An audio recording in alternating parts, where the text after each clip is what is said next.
Shah Bano case सबको पता है कि एक 62 ईयर ओल्ड वुमन, 5 बच्चों की माँ, उसको डिवोर्स दे दिया गया है और आफ्टर द इद्दत पीरियड उसको कोई मेंटेनेंस नहीं मिलेगा।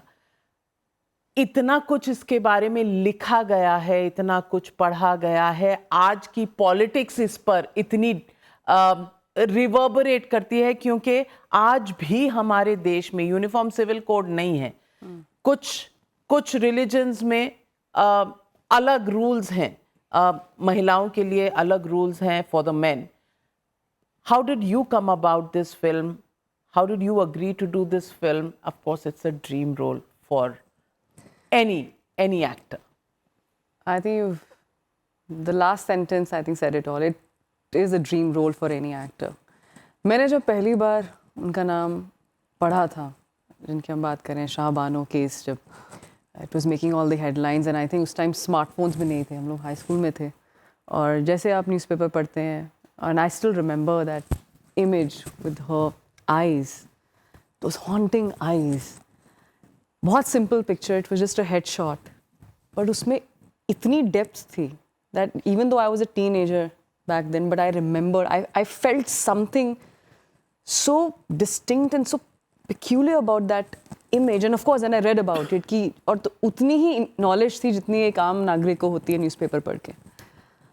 Cut to now in 2023 के आसपास जो डायरेक्टर हैं सुपरन एंड रीशू घर आए और उन्होंने बात की, मैंने कहा it just feels like I've gone back in some part of 2000s where I'm again hearing, of course newspapers, it was always, but what is it about this case that it's always relevant, that's always spoken about कि and so divisive क्या है इसके बारे में।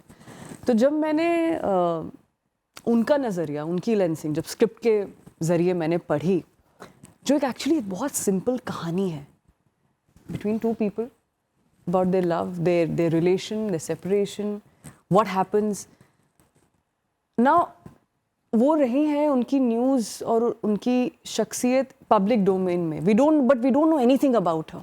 एक हमारे पास एक image भी नहीं है उनकी।